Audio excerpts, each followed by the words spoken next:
எசேக்கியேல் அதிகாரம் 24. 9ஆம் ஆண்டின் 10ஆம் மாதத்தின் 10ஆம் நாளில் ஆண்டவரின் வாக்கு அருளப்பட்டது. மானிடா, இந்த நாளை, பாபிலோன் மன்னன் எருசலேமை முற்றுகையிட்ட இந்த நாளை குறித்து வை. கலக வீட்டாருக்கு உவமை ஒன்றின் வழியாக எடுத்து கூறு. தலைவராகிய ஆண்டவர் கூறுவது இதுவே: கொப்பரை ஒன்றை எடுத்து வை, தண்ணீரை அதில் ஊற்று, உள்ளே இறைச்சி துண்டுகளை போடு, தொடை, தோல் பகுதி ஆகிய நல்ல பாகங்களை போடு, பொறுக்கி எடுத்த எலும்புகளால் நிரப்பு, மந்தையில் சிறந்ததை கொண்டு வா, விறகு கட்டைகளை அதன் கீழ் அடுக்கு, இறைச்சி துண்டுகளை வேகவை, எலும்புகளும் உள்ளிருக்கட்டும்.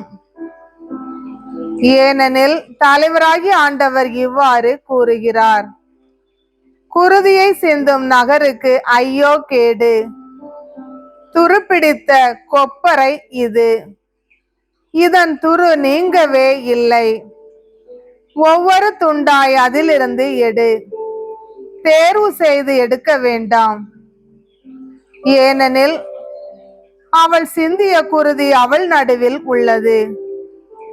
வெறுமையான பாறையில் அதை ஊற்றினாள், புழுதியில் மறையும்படி தரையில் அதை ஊற்றவில்லை.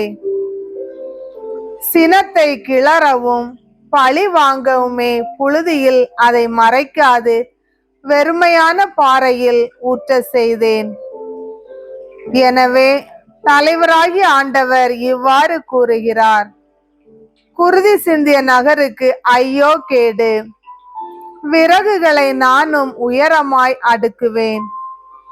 எனவே விறகு கட்டைகளை மிகுதியாக அடுக்கு, நெருப்பு மூட்டி இறைச்சியை நன்கு வேகவை, நறுமண பொருள்களையும் கலந்துவிடு, எலும்புகளும் கரியட்டும். பின்னர் வெறுமையான கொப்பரையை நெருப்பு கட்டைகள் மேல் வை. களிம்பு காய்ந்து உருகும் வரை அது சூடேறட்டும். அதன் அழுக்கு கரைந்து போகட்டும். அதை பிடித்திருந்த துருவும் நீங்கட்டும். அனைத்து முயற்சிகளையும் அது வீணடித்து விட்டது. அதன் திண்மையான துரு நெருப்பினாலும் அகலவே இல்லை. உன்னுடைய துரு காம வெறியாகும். ஏனெனில் நான் உன்னை தூய்மைப்படுத்த விளைந்தேன், ஆனால் நீ உன் அழுக்கினின்று தூய்மையாகவில்லை. உனக்கெதிரான என் சினம் தனியும் மட்டும் நீ தூய்மையாக போவதில்லை. ஆண்டவராகிய நானே உரைத்தேன். நான் செயலாற்ற வேண்டிய நேரம் வந்துவிட்டது. பின்வாங்க மாட்டேன், இரக்கம் காட்ட மாட்டேன், மனம் மாற மாட்டேன். உன் நடத்தைக்கு ஏற்பவும் உன் செயல்களுக்கு ஏற்பவும் நீ தீர்ப்பிடப்படுவாய் என்கிறார் தலைவராகிய ஆண்டவர். ஆண்டவரின் வாக்கு எனக்கு அருளப்பட்டது. மானிடா, உன் கண்களுக்கு இன்பம் தருவதை உன்னிடம் இருந்து ஒரே நொடியில் எடுத்துவிடப் போகிறேன். ஆனால் நீ புலம்பவோ அழவோ கண்ணீர் சிந்தவோ கூடாது. மெதுவாய் பெருமூச்சு விடு, இறந்தோருக்காய் புலம்பாதே. உன் தலைப்பாகையை கட்டிக்கொள், காலில் மிதியடியை அணிந்து கொள், உன் வாயை மூடிக்கொள்ளாதே. இளவு கொண்டாடுவோரின் உணவை உண்ணாதே. நான் மக்களிடம் காலையில் உரையாடினேன், மாலையில் என் மனைவி இறந்து விட்டாள். மறுநாள் காலையில் ஆண்டவர் கட்டளையிட்டதை செய்தேன். அப்போது மக்கள் என்னிடம், நீர் செய்வதன் பொருள் என்னவென்று எங்களுக்கு சொல்ல மாட்டீரோ என்று கேட்டனர். எனவே நான் அவர்களுக்கு சொன்னது: ஆண்டவரின் வாக்கு எனக்கு அருளப்பட்டது. இஸ்ரேல் வீட்டாருக்கு சொல், தலைவராகி ஆண்டவர் கூறுவது இதுவே: உங்கள் வலிமையின் பெருமையும் கண்களின் இன்பமும் இதயத்தின் விருப்பமும் ஆகிய என் தூயகத்தை நான் தீட்டுப்படுத்துவேன். நீங்கள் விட்டு சென்ற ஆண் மக்களும் பெண் மக்களும் வாளால் மடிவர். நான் செய்தது போல் நீங்களும் செய்வீர்கள். நீங்களும் உங்கள் வாயை மூடிக்கொள்ள மாட்டீர்கள்.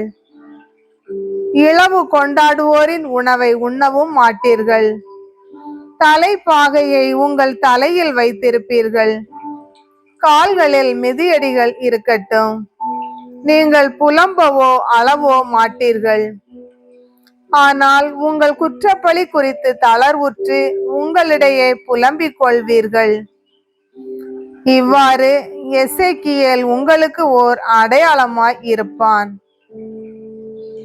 இவன் செய்தது போல் நீங்களும் செய்வீர்கள். இவை நடக்கையில் நானே தலைவராகி ஆண்டவர் என அறிந்து கொள்வீர்கள்.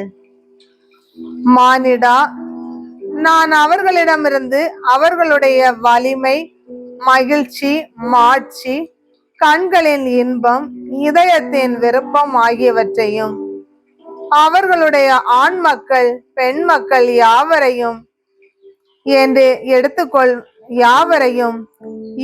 எடுத்துக்கொள்கின்றேனோ அன்று அழிவுக்கு தப்பியவன் ஒருவன் ஓடி வந்து இச்செய்தியை உனக்கு சொல்வான்.